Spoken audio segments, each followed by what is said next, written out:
جن لوگوں نے کفر کا رویہ اختیار کیا. یہاں کفر کے معنی جو اصلی معنی جو ہیں وہ چھپانے کے آئے ہیں یہاں پہ, انکار کا مفہوم ہے اس کا.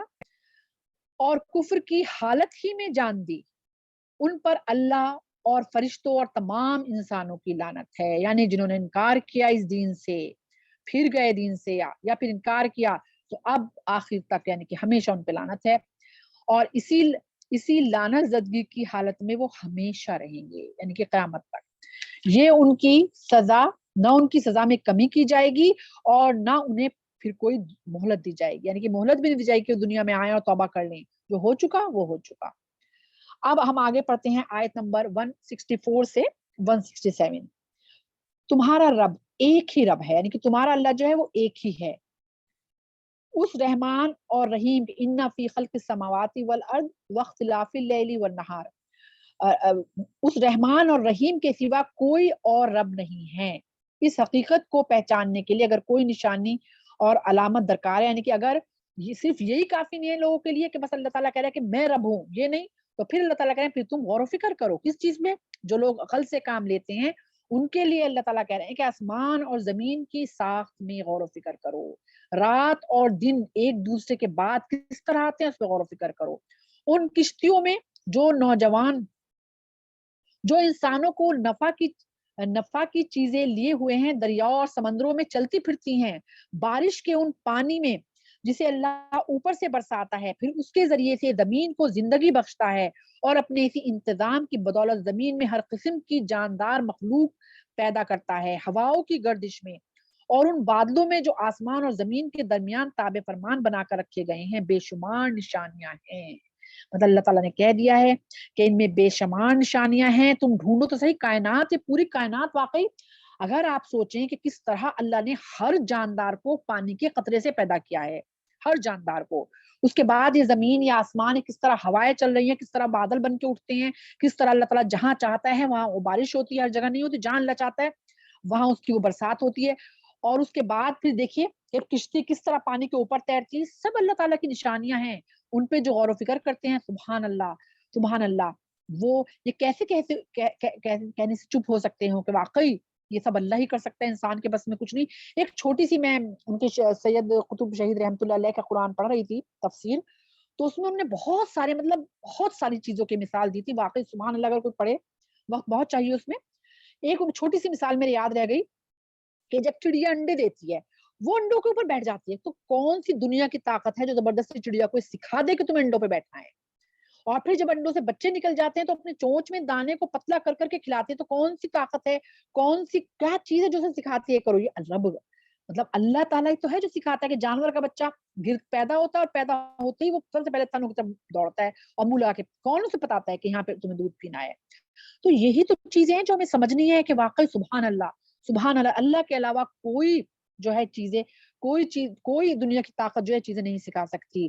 تو یہ چیزیں دیکھ کے بھی اگر کوئی اللہ تعالیٰ کی وحدانیت اور اللہ کی بردباری کو نہ مانے تو پھر واقعی پھر وہ کہنا چاہیے کہ وہ تو پھر کافر اور پھر وہ جاہلوں میں سے ہے, وہ اندھا ہے اور گونگا ہے جو قرآن میں کہا گیا ہے. اللہ تعالیٰ نے کھلے کھلے آثار بیان کر دیے ہیں.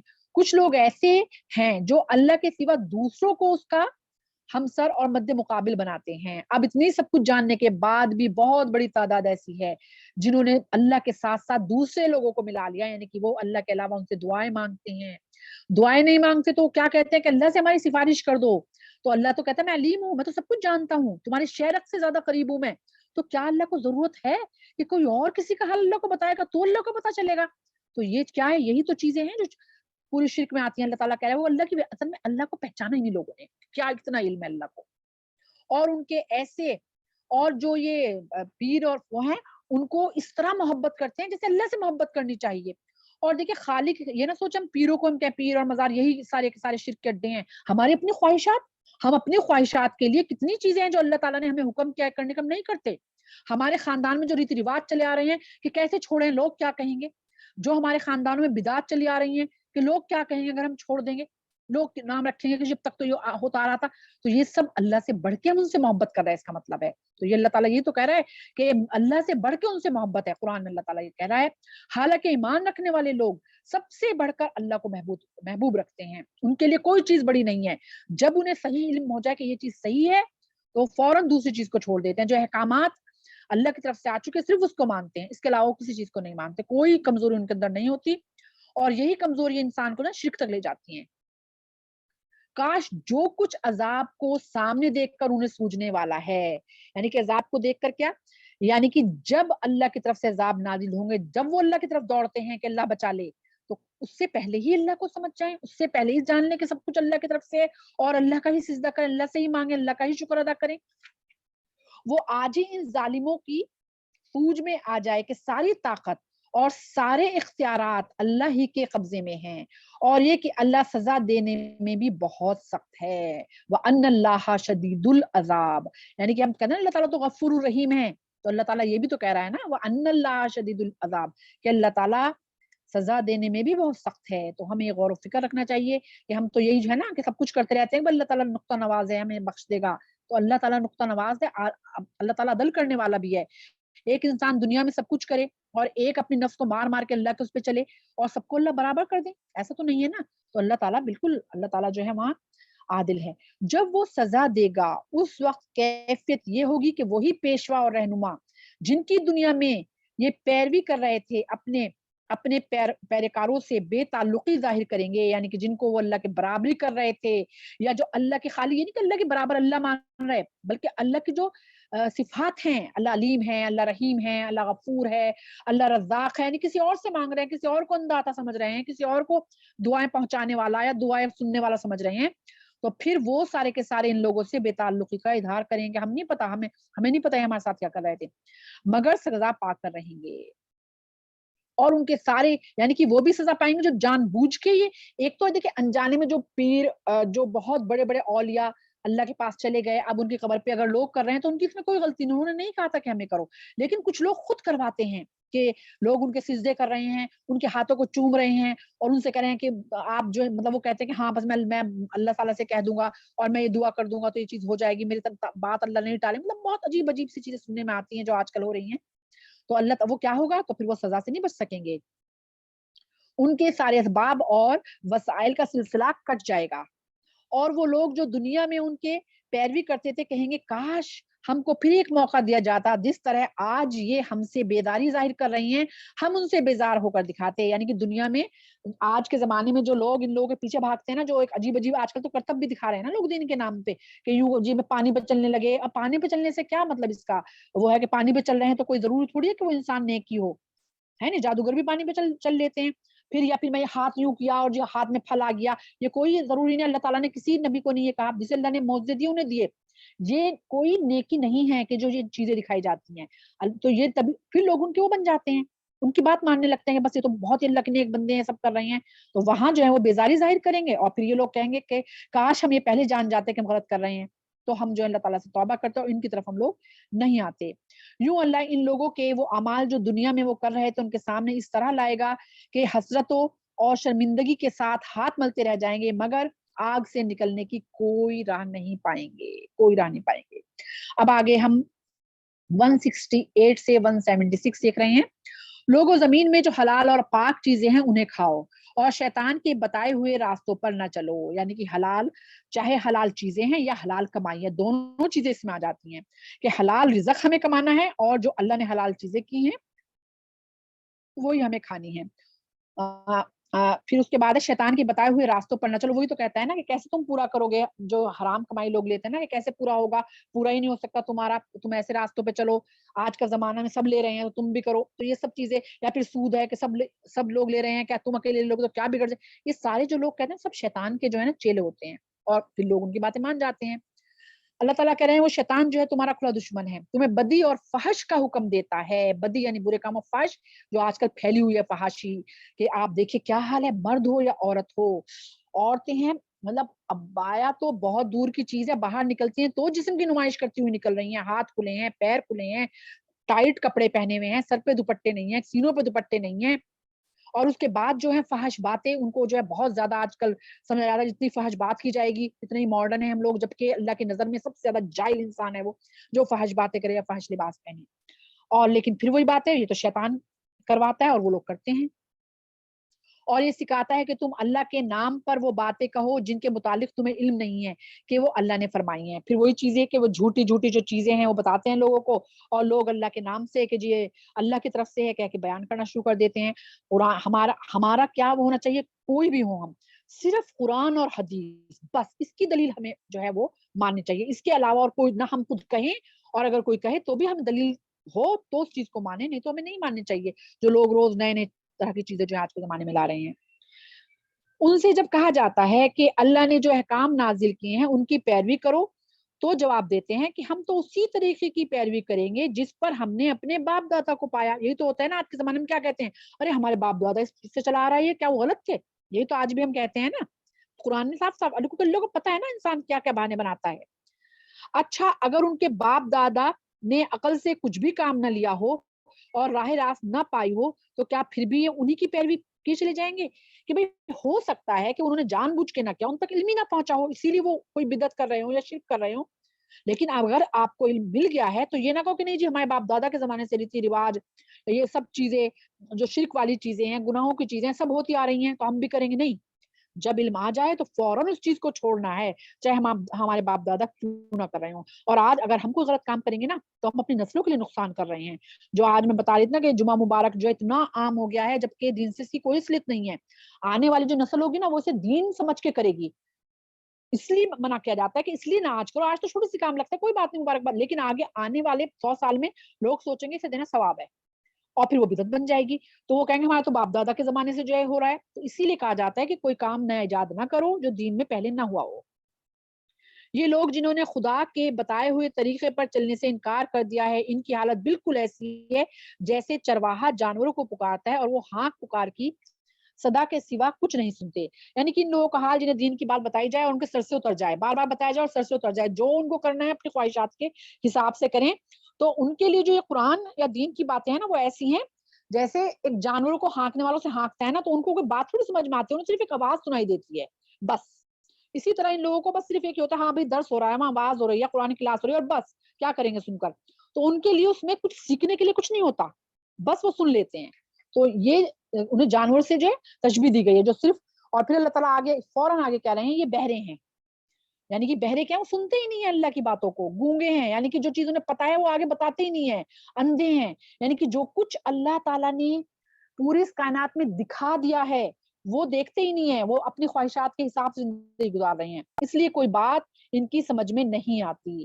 اے لوگوں جو ایمان لائے. پھر دوبارہ اللہ تعالیٰ ایمان والوں سے کو مخاطب کر رہا ہے کہ اگر تم حقیقت میں اللہ ہی کی بندگی کرنے والے ہو تو جو پاک چیزیں ہم نے تمہیں بخشی ہیں انہیں بے تکلف کھاؤ. اب یہاں کھانے پینے کی چیزوں کا ذکر ہے. وہ اس پہلے جو ذکر تھا وہ ہر طرح کی چیز کا تھا، یعنی کہ حلال کام، حلال کمائی، حلال کھانا، حلال رہن سہن، یعنی کہ ہر چیز حلال، حلال رشتے بنانے. تو یہ چیزیں بے تکلفی سے کھاؤ اور اللہ کا شکر ادا کرو. اللہ کی طرف سے اگر کوئی پابندی تم پر ہے تو وہ یہ ہے کہ مردار نہ کھاؤ، خون سے یعنی کہ جو جمع ہوا خون یا خون ہے، خون جو ہے وہ حرام ہے، سور کے گوشت سے پرہیز کرو، اور کوئی ایسی چیز نہ کھاؤ جس پر اللہ کے سوا کسی اور کا نام لیا گیا ہو. یعنی کہ جو چیز اللہ کو چھوڑ کر کوئی جانور اللہ کے نام کے علاوہ کسی اور کے نظر پہ کسی اور کا نام لے کر ذبح کیا گیا ہو تو وہ بھی حرام ہے. ہاں جو شخص مجبوری کی حالت میں ہو اور وہ ان میں سے کوئی چیز کھا لے بغیر اس کے کہ وہ قانون شکنی کا ارادہ رکھتا ہو یا ضرورت کی حد سے تجاویز کرے تو اس پر کچھ گناہ نہیں، اللہ بخشنے والا اور رحم کرنے والا ہے. اب یہ کن لوگوں کے لیے ہے؟ یہ ان لوگوں کے لیے ہے کہ ایک انسان بہت زیادہ مطلب بھوکا ہے اور اتنا بھوکا ہے کہ اگر وہ کھانا نہیں کھائے گا تو اس کی موت واقع ہو جائے گی. اگر اسے کھانے کو کچھ نہیں ملے گا تو وہ مر جائے گا، ٹھیک ہے، اور اسے سامنے اس کے صرف یہ حرام چیز ہے. تو اللہ تعالیٰ کہہ رہا ہے کہ جان جو ہے نا وہ ہر چیز سے بڑھ کے ہے. انسان اپنی جان کو اگر خود نقصان پہنچاتا ہے وہ بھی گناہگار ہے. تو جان بچانے کے لیے وہ چاہے تو یہ حرام چیز بھی کھا سکتا ہے، لیکن صرف جان بچانے کی حد تک. یہ نہیں کہ پھر مزے لے لے کے اس کا پیٹ پورا جو بھر بھر کے کھایا جائے اور بعد میں بھی کھایا جائے. یہ ہے کہ اگر بالکل جان جا رہی ہے اس وقت حرام چیز کھا کے جان بچانی جا سکے تو بچا لے، لیکن حد سے تجاویز نہ کرے. یعنی کہ یہ نہ کرے پھر جو ہے پیٹ بھر کے کھائے، بلکہ صرف اتنی کہ جان بچ جائے. جیسے کہ ایک واقعہ ہے نا کہ کوئی کن کا ہے کہ کوئی غریب تھے بہت برابر میں اور ان کے ہاں سے خوشبو آئی تو انہوں نے کہا کہ بھئی میں تو روز کھانا ان کو جو بناتا ہوں بھیجتا ہوں. انہوں نے نہیں بھیجا. تو جب ان سے پوچھا تو انہوں نے کہا یہ چیز ہمارے لیے حلال ہے، تمہارے لیے حرام ہے.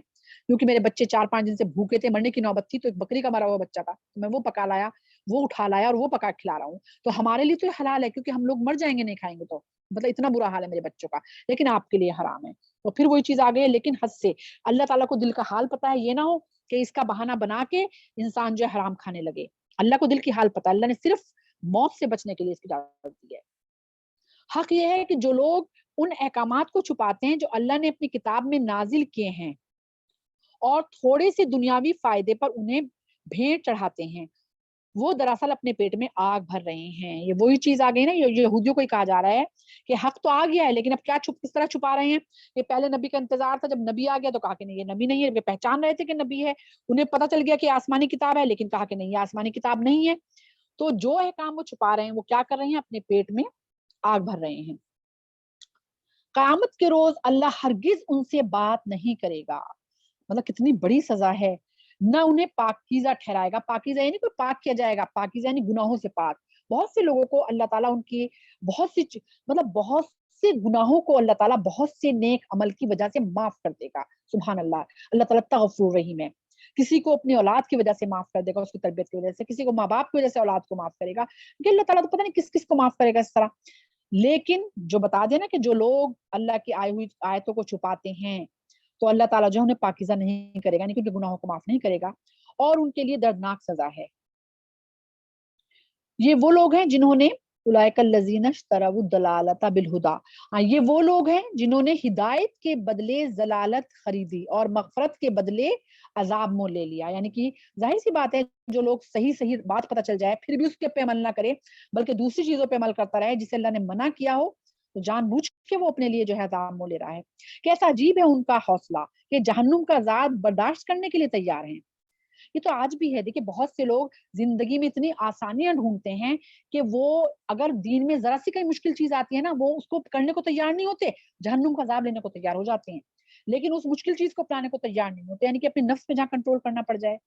یہ سب کچھ اس وجہ سے ہوا کہ اللہ نے تو ٹھیک حق کے مطابق کتاب نازل کی تھی, مگر جن لوگوں نے کتاب میں اختلافات نکالے اور اپنے جھگڑوں میں حق سے بہت دور نکل گئے, یعنی کہ وہ لوگ ظاہر سی بات ہے جنہیں ہدایت کرنی نہیں, وہ کتاب میں بھی جو ہے نقطے نکالنے لگتے ہیں. اب آگے ہم لیتے ہیں آیت نمبر 177 سے 182. نیکی یہ نہیں ہے کہ تم نے اپنے چہرے مشرق کی طرف کر لیے یا مغرب کی طرف, بلکہ نیکی یہ ہے کہ آدمی اللہ کو, اب اس میں اللہ تعالیٰ کہہ رہے ہیں کہ یہ نہیں کہ تم نے اگر ایک چیز اپنا لی ہے کہ بھائی اللہ نے مشرق کی طرف تھا تو مغرب کی طرف کروا دیا منہ, یا مغرب کی طرف تھا تو مشرق کی طرف کروا دیا اور آپ سوچے کہ ہم نے بہت بڑا کام کر دیا. تو یہ چیز نہیں, یعنی کہ چھوٹی سی چیز کر کے یہ نہ سوچو کہ ہم نے بہت کچھ کر دیا, بلکہ اور بھی بہت سی چیزیں چاہیے. تو کیا چیزیں چاہیے, بلکہ نیکی یہ ہے. اب یہاں پہ ایمان کے جو تقاضے ہیں وہ اللہ تعالیٰ بتا رہا ہے. آدمی اللہ کو, یوم آخرت اور فرشتوں اور اللہ کی نازل کی ہوئی تمام کتابیں, اس کے پیغمبروں کو دل سے مانے, یعنی کہ وہ اللہ کو بھی مانے, خالی اللہ کو نہیں ماننا, تمام پیغمبروں کو جتنے بھی آئے ہیں, اس کے بعد تمام کتابوں کو, اس کے بعد فرشتوں پہ یقین لانا کہ ہاں ہیں فرشتے, اس کے بعد یعنی یوم آخرت یعنی کہ آخرت کے دن کو مانے. یہی ایمان کے تقاضے ہیں, اور جس میں ایک میں بھی شک آ گیا تو انسان کا ایمان کامل نہیں ہے. اور اللہ کی محبت میں اپنا دل پسند مال, اب دیکھیں آگے کیا آ رہا ہے, جو لوگ ہم نہیں کرتے, اور اللہ کی محبت میں اپنا جو ہمیں دل سے چیز پسند ہو, رشتے دار یعنی کون رشتے دار, جو ضرورت مند ہیں, رشتے داروں, یتیموں پر, مسکینوں اور مسافروں پر. وہ مسافر جیسے کہ حج یا عمرہ کرنے کے لیے لوگ سفر پہ نکلا کرتے تھے, کھانے پینے پہ کچھ نہیں ہوتا تھا, یا پھر کوئی جا رہا ہے خدا نہ کرے کسی نے کسی کو لوٹ لیا ہے, لمبے سفر پہ ہے, زیادہ راہ ختم ہو گئی, ایسے مسافر.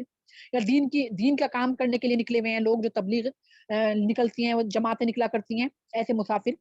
ان کے اور مدد کے لیے ہاتھ پھیلانے والوں پر, جو فقیر ہوتے ہیں ان پر, اور غلاموں کی رہائی, یعنی کہ آج کل تو غلام تو نہیں ہوتے پر گردن چھڑانے, کسی کی فالتو میں کسی کو سزا ہو رہی ہے تو اس کی سزا جو ہے یعنی کہ اس کی گردن چھڑانے کے لیے خرچ کرے. یعنی کیا کیا چیزیں آ گئی کہ نیکی جو ہے ان پہ ایمان لانا ہے, اس کے علاوہ اور کیا ہے کہ اپنا جو مال ہمیں پسند ہے, یعنی کہ جو چیز کپڑا بس پھٹنے کو تیار ہے بالکل, وہ ہم اللہ نام کا دیکھ کے سوچے بہت بڑا کام کیا ہم نے, کھانا بالکل سڑ رہا ہے, اب اس کو دیکھ کے سوچے بھائی بہت اللہ کے راہ میں دے دیا. نہیں, جو چیز مجھے پسند ہے, یہ وہ چیزیں بھی دیں کہ چلو ہمیں پسند نہیں ہے لیکن اچھی چیزیں وہ بھی دیں کہ چلو غریب کے تو کام آ جائے گی نا, لیکن جو ہمیں پسند ہے وہ بھی دیں ساتھ میں. تو وہ چیز اللہ کو بہت پسند ہے کہ ہم نے اپنا مال جو خود پسند تھا وہ اللہ کی راہ میں دیا. اور کس کس کو دینا ہے, رشتہ داروں کو, سب سے بڑھ کے جو ہیں یہ حدیث ہے کہ جب ہم اللہ کی راہ میں خرچ کرتے ہیں نا، سب سے زیادہ حق ہمارے رشتے داروں کا ہے، جو غریب رشتے دار ہیں، سب سے زیادہ 2 اجر ملیں گے. ایک اس کا کہ ہم نے صلہ رحمی کی رشتے دار کو دیا، اور دوسرا اجر کیا کہ ہم نے اللہ کی راہ میں دیا. اس کے بعد پھر پڑوسیوں کے بعد جو ہے پھر اور آپ پہلے دائیں ہاتھ کے پڑوسی، پھر بائیں ہاتھ کے پڑوسی، اس کے بعد اور جسے بھی آپ دیں. لیکن جن کے رشتے دار ہیں، ہم نے دیکھا ہے رشتے داروں کو نہیں دیں گے، غیروں کو دے دیں گے. تو اگر رشتے دار ضرورت مند ہیں، سب سے پہلے ان پر خرچ کریں. یتیموں پر، پھر مسکینوں پر، یہ سارا کا سارا آ گیا ہے. اور نیک وہ لوگ ہیں جب عہد کریں تو پورا کریں اسے. کتنی بڑی بات یہ جو کہہ گئی ہے، والموفون بعہدہم اذا عاہدوا، یعنی کہ جب وعدہ کریں تو پورا کریں. یہ ایمان والے کی پہچان ہے. اور اب ہم اپنا حال دیکھ لیں. آج تو وعدہ توڑنا بہت ہی بڑے آرام سے لوگ کہتے ہیں ہاں بس کر دیں گے، ہم بس بالکل کر دیں گے، اور پھر بھول جاتے ہیں. یا کوئی کسی سے کہے بھائی یہ کام کروا دیں، ہاں بالکل کروا دیں گے، اور پھر کچھ بھی نہیں. لیکن یہ تو میں نے چھوٹی سی بات ہے، بہت سے وعدے کر کے اور وہ بھول جاتے ہیں کیا بھی تھا وعدہ. اور یہ ایمان کی کمزوری ہے، منافق کی پہچان بتائی گئی ہے. اگر کوئی کام یہ کہیں ہم پوری کوشش کریں گے، یہ الگ بات ہے، لیکن ہم وعدہ کرنے بس کریں گے اور پھر بھول جائیں، تو پھر یہ جو ہے منافق کی پہچان ہے اور ایمان کی کمزوری ہے. اور تنگی اور مصیبت کے وقت میں اور حق اور باطل کی جنگ میں صبر کریں. یعنی کہ جب انسان کے پاس یعنی کہ تنگی ہو، کس کی مال و دولت کی تنگی ہو، اور مصیبت یعنی کہ کوئی بھی مصیبت، خدا نہ کرے کسی کے ایک دم روزگار ختم ہو جائے، خدا نہ کرے کسی کے گھر کوئی ایسی کی موت ہو جائے کہ جو یا تو بہت محبت جس سے کرتے ہوں یا کمانے والا ہو وہ، یا پھر حق اور باطل کی جنگ ہو رہی ہو کہیں، تو پھر وہاں پہ صبر کریں. یعنی کہ صبر سے کام لینا ہے ہمیں ہر چیز میں. یہ ہیں راست باز لوگ، اور یہی لوگ متقی ہیں. یہ لوگ متقی یعنی کہ اللہ سے ڈرنے والے، اللہ سے محبت کرنے والے لوگ ہیں جو یہ سب کام کرتے ہیں. پھر سے اللہ تعالیٰ ایمان والوں کو پکار رہا ہے. پھر یا ایھا الذین آمنوا کتب علیکم القصاص فی القتلی، پھر سے ایمان والوں سے کہا جا رہا ہے. یہ سارے احکامات چل رہے ہیں اب ایمان والوں کے لیے. پہلے تو اب تک یہود و نصارہ کا ذکر چل رہا تھا پہلے، یعنی کہ بنی اسرائیل کا، حضرت موسیٰ کہ کس طرح نے گائے کا کیا، کس طرح کا. اب اللہ تعالیٰ جہاں اب جتنا چل رہا ہے نا یا ایھا الذین کہہ کے، اب یہ ایمان والوں سے مخاطب ہے اللہ تعالیٰ. احکامات آنے شروع ہو گئے ہیں. اے لوگوں جو ایمان لائے ہو، تمہارے لیے قتل کے مقدموں میں قصاص کا حکم لکھ دیا گیا ہے. قصاص یعنی خون کا بدلہ. یہ کہ آدمی کے ساتھ وہی، یعنی کہ یہ ہے کہ کسی نے کسی کا قتل پہلے ہی ہوتا تھا. اگر کسی قبیلہ کوئی قبیلہ دوسرے قبیلے میں کوئی قتل ہو جائے تو پتہ نہیں کتنے لوگوں کو قتل کر دیا کرتے تھے اس کے بدلے میں، ایک جنگیں شروع ہو جایا کرتی ہیں، ایک قتل کے بدلے ہزاروں لوگ مر جایا کرتے تھے. تو اب یہاں اللہ تعالیٰ نے قصاص کر دیا. یعنی قصاص یعنی خون کا بدلہ لے سکتے ہیں آپ لوگ. خون کا بدلہ خون ہوگا. اب کس طرح سے ہوگا؟ پہلے یہ ہوتا تھا کہ اگر کسی کے کوئی قبیلہ ہے یا کوئی امیر آدمی کو قتل کر دیا اور وہ انسان غریب ہے تو کئی لوگوں کو مارا جایا کرتا تھا. یا کوئی غریب ہے تو اسے تھوڑا بہت دے دلا کے جو ہے نا وہ چھڑوا لیا کرتے تھے. یا کوئی قبیلہ بڑا ہے، مضبوط ہے، اور کوئی دوسرا قبیلہ ہے تو چھوٹے قبیلوں کو دبا لیا کرتا تھا. تو اللہ تعالیٰ کہہ رہے ہیں نہیں، اب اللہ نے قانون بنا دیا ہے جو قیامت تک رہے گا. آزاد آدمی نے قتل کیا ہے تو اس آزاد ہی سے بدلہ لیا جائے گا. یہ نہیں ہوگا کہ بہت سے پہلے یہ ہوتا تھا کہ آزاد آدمی کسی قتل کر دیتا اور پھر اپنے غلام کو کہہ دیتا کہ میرے غلام کو مار لو اس کے بدلے. ہیں نہیں، جس آزاد آدمی نے قتل کیا اسی آزاد آدمی سے بدلہ لیا جائے گا. غلام قاتل ہو تو غلام ہی قتل کیا جائے گا. اور دعوت اور عورت اس میں مرتکب ہے تو اس عورت سے ہی قصاص لیا جائے گا. ہاں اگر کسی قاتل کے ساتھ اس کا بھائی کچھ نرمی کرنے کے لیے تیار ہو تو معروف طریقے کے مطابق خون بہا کا تصفیہ ہونا چاہیے، اور قاتل کو لازم ہے کہ وہ راستی کے ساتھ خون بہا ادا کرے. اب اس میں کہا گیا ہاں اگر کوئی انسان یہ چاہے کہ نہیں کسی سے انجانے میں قتل ہو گیا یا یہ چھوڑنا چاہے تو وہ پھر کیا کر سکتا ہے؟ وہ اس کے قتل کا بدلہ، اسے دیت کہتے ہیں، وہ لے سکتا ہے.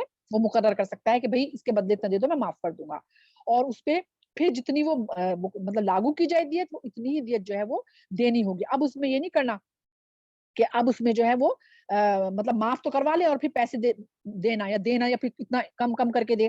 یعنی کہ اگر آپ نے یہ طے کر لیا کہ اس قتل کے بدلے میں اتنا دوں گا تو پھر وہ چیز کرنی ہوگی. یہ دیت کہلاتی ہے. یہ تمہارے رب کی طرف سے تخفیف اور رحمت ہے. اس پر بھی جو زیادتی کرے اس کے لیے دردناک سزا ہے. زیادتی کیا مطلب؟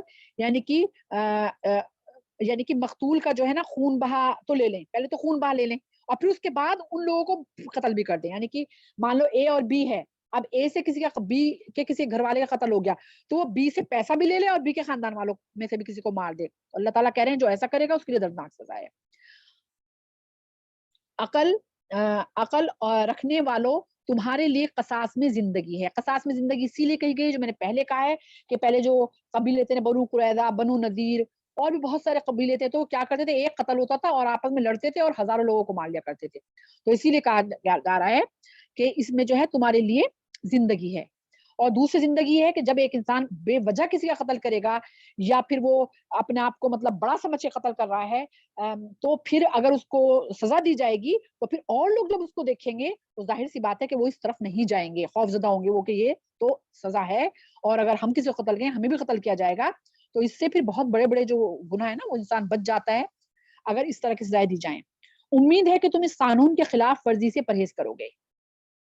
تم پر فرض کیا گیا ہے کہ جب تم میں سے کسی کو موت کا وقت آئے تو وہ اپنے پیچھے مال جو چھوڑ رہا ہو تو والدین اور رشتہ داروں کے لیے معروف طریقے سے وصیت کرے.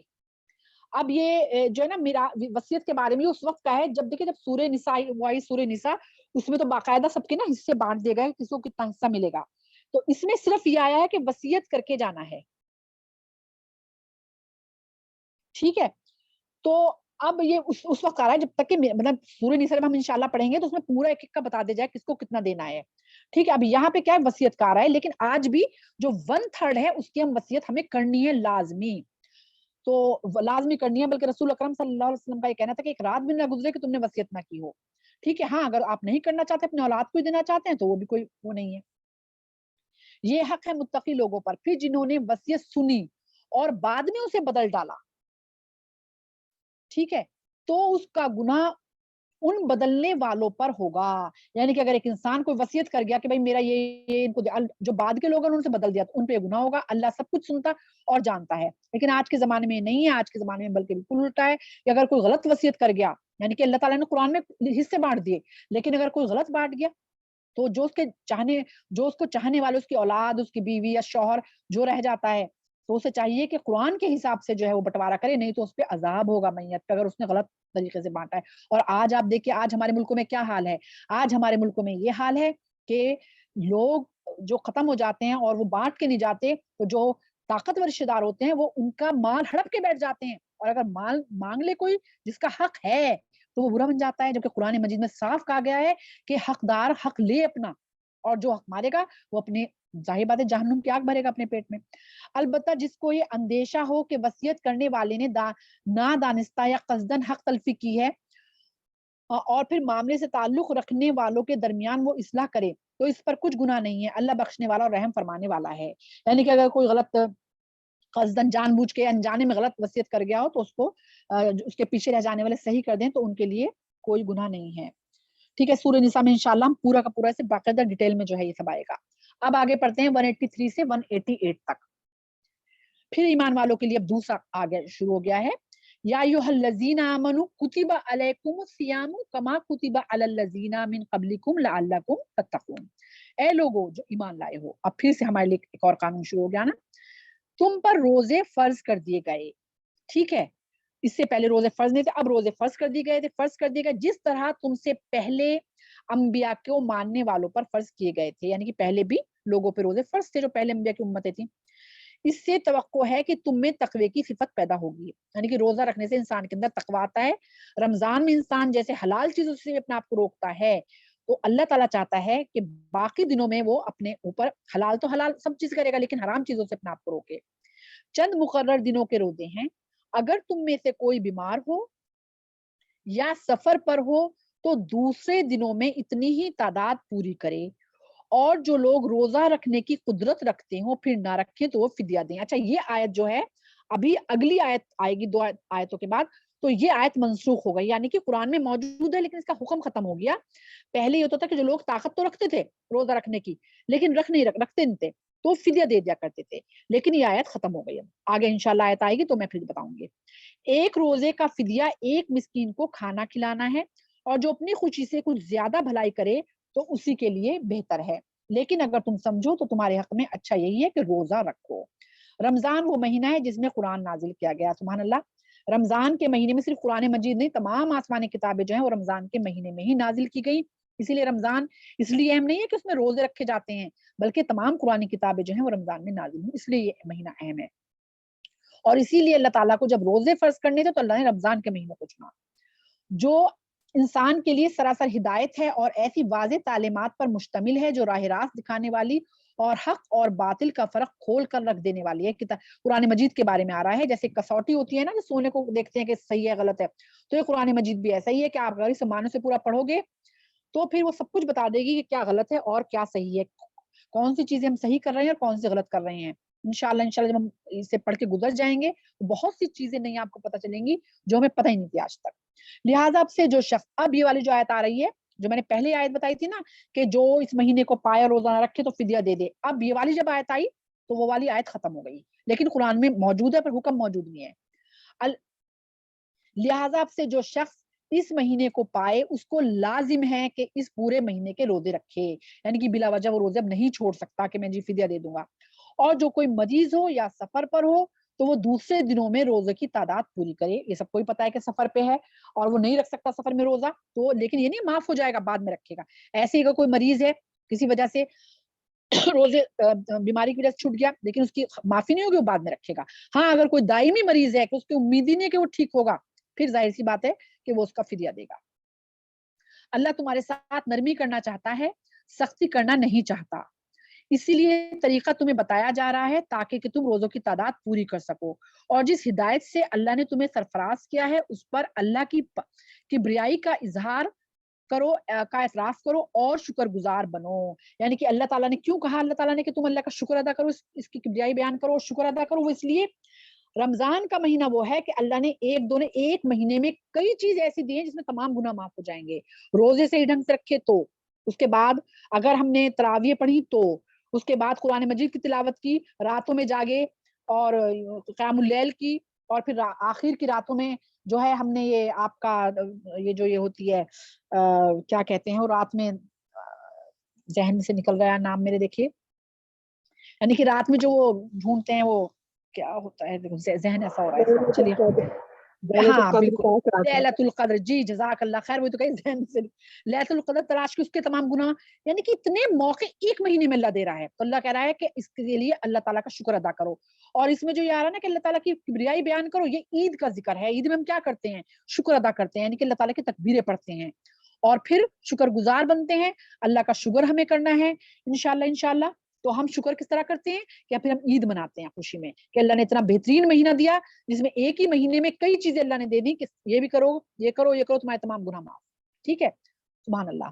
اور اے نبی میرے بندے, کتنی پیاری آیتیں ہیں یہ والی, کہ اے نبی میرے بندے اگر تم سے میرے متعلق پوچھیں تو انہیں بتا دو کہ میں ان سے قریب ہی ہوں. یعنی کہ اللہ تعالیٰ کتنے سکھا, میں بہت قریب ہوں. پکارنے والا جب مجھے پکارتا ہے میں اس کی پکار سنتا ہوں اور جواب دیتا ہوں. لہٰذا انہیں چاہیے کہ میری دعوت پر لبیک کہیں اور مجھ پر ایمان لائیں. یہ بات تم انہیں سنا دو شاید کہ وہ راہ راست پالیں. اب یہ ان لوگوں کے لیے آ گیا ہے کہ جو لوگ یہ کہتے ہیں نا کہ جی ہمارا حال کوئی اور بتائے گا, تو اللہ تعالیٰ کہ میں تو بہت قریب ہوں, جب تم مجھے پکارتے میں جواب بھی دیتا ہوں, سنتا بھی ہوں. تو پھر یہ چیز نفی ہو جاتی ہے نا کہ ہم کہیں کوئی اور ہماری حال بتائے گا جا کے. اللہ تعالیٰ تو شیرخ سے زیادہ قریب ہے. تو جو بھی مانگنا ہے صرف اور صرف اللہ کے سامنے ہاتھ پھیلائیں, اللہ سے مانگیں, زبان ہلانے کی بھی ضرورت نہیں ہے, دل میں بھی ہم سوچیں گے تو اللہ تک پہنچ جائے گی وہ بات انشاءاللہ. اب آگے اگلی جو ہے وہ احکامات آ رہے ہیں. تمہارے لیے روزوں کے زمانے میں راتوں کو اپنی بیویوں کے پاس جانا حلال کر دیا گیا ہے. یہ اس لیے آیا ہے کہ پہلے جو قومیں تھیں ان میں یہ ہوتا تھا کہ روزے پورے مطلب رمضان میں جب روزے رکھتے تھے یا روزے نہیں بھی ہوتے تھے تو وہ بیویاں ان پہ حرام ہوتی تھی بیویاں. لیکن اللہ تعالیٰ نے ہاں الحمدللہ ایک بہت آسان جو ہے وہ بتایا ہے, کیونکہ انہیں مطلب اللہ تعالیٰ جانتا ہے نا نفس کو انسان کے, کہ انسان کے ہر طرح کی خواہشات ہوتی ہے. تو اللہ تعالیٰ نے کہا ہے کہ یعنی کہ افطار کے بعد سے لے کے سحری سے پہلے تک کا وقت اللہ نے دے دیا ہے کہ تمہارا بیویوں کے پاس جانا حلال کر دیا گیا ہے, لیکن روزے کی حالت میں بالکل نہیں. پھر اس کے بعد ہے کہ وہ تمہارے لیے لباس ہیں اور تم ان کے لیے. کنہیں کہا گیا, میاں بیوی کو ایک دوسرے کے لیے. ازواج کو کہا گیا ہے کہ ہننا لباس لکم وانتم لباس لہن, یعنی کہ وہ تمہارے لیے لباس ہیں, تم ان کے لیے لباس ہو. سبحان اللہ. یعنی کہ دیکھیں لباس کی جو چیزیں ہیں نا وہی میاں بیوی کے رشتے میں ہیں. لباس جسم کو ڈھکتا ہے, لباس سردی گرمی سے بچاتا ہے, زینت دیتا ہے. یہی میاں بیوی کا آپس میں ہے کہ ایک دوسرے کی حفاظت کرتے ہیں. بیوی شوہر تو ہر طرح سے کرتا ہے, بیوی اس کی عزت کی حفاظت کرے گی, شوہر اپنی بیوی کی عزت کی حفاظت کرے گا. زینت کا ذریعہ ہے ایک دوسرے کے لیے. پھر اس کے علاوہ کیا کہنا چاہیے, پھر لباس جیسے کہ ہے نا کہ لباس اگر